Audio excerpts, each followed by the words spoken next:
The Action News investigators first exposed the tales of this investigation back in December. Tonight, we're breaking new ground with something even the police don't have. These guys accused of being rogue cops were actually caught on tape during a drug raid. We've got the recording, and it's not flattering for these cops who are now facing criminal charges. You're watching a performance by a rock band called One, Others Not Equal. But this story isn't about heavy metal. It's about allegations of heavy-handed and unprofessional police tactics. The lead singer, Rudy Simpson, says he was a victim of these tactics in a drug raid at his home. It all centers around this man, State Police Lieutenant Luke Davis, who's now facing corruption charges. In June of 2008, the Omni Drug Task Force, headed by Lieutenant Davis, executed a search warrant on Rudy Simpson's Monroe County home. They based the search on an anonymous tip and a marijuana stem they said they found in the garbage.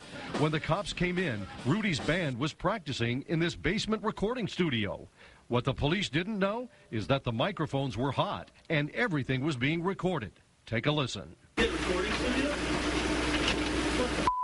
Hope they're not mixing. But they were mixing, and two cops take turns singing on the mic, not knowing the whole thing is being recorded. I love rock and roll. Looking back on the memory. While those cops were in the basement, Rudy, his friend Jeremy, and members of the band were taken upstairs, where Lieutenant Davis and other task force members were searching the house. They were shocked by the behavior of the police. Very unprofessional, almost thuggish.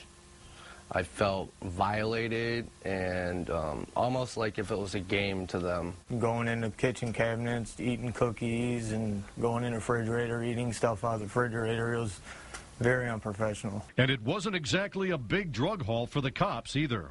4 ounces in the bag. They found a 1/4 ounce of marijuana, 12 small seedlings in a pot they claimed were marijuana, and a half a pain pill that Rudy later produced a prescription for. These guys say the police seemed more interested in Rudy's stuff than they were in the drugs they found. Basically what I heard them talking about was what equipment, what materialistic stuff could they take out of my house. It seems like, yeah, that they were just trying to figure out what they could come out of here with. And now, hear it for yourself, caught on the band's equipment that the cops don't know was recording. Well, we kicked a bunch of booze, right? I don't know where we at. I mean, that's Luke's fault, not mine. I was just trying to get you bail on that. Yeah, well, Luke comes down here and don't want to take everything.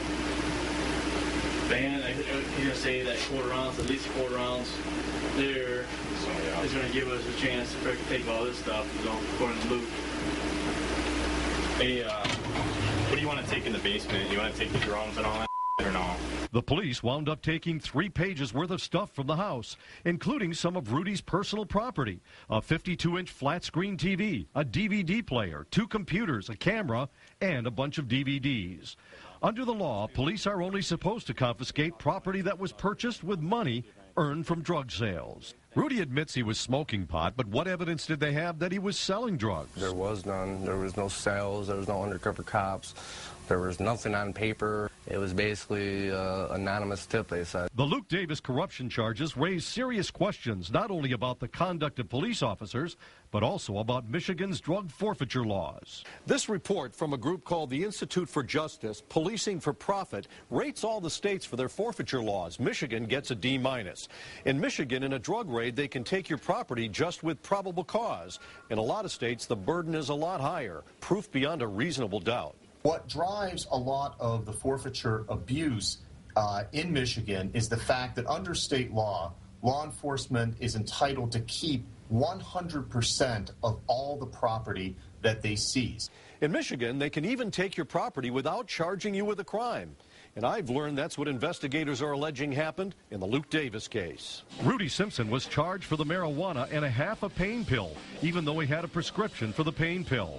Simpson had another marijuana charge from 10 years earlier, and he says the prosecutor was playing hardball. You either take the charge for the half Loracet from the prescription I had, or we're going to hit you as habitual, and you're looking at prison time for a 1/4 ounce of weed.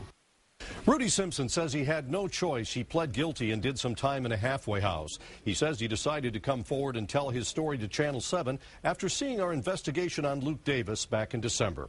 Rudy Simpson claims the Omni Narcotics crew also took $400 in cash and a gold ring that was never even listed on the search warrant return. That allegation was denied by the prosecutor in court records. Scott Lewis, Channel 7 Action News.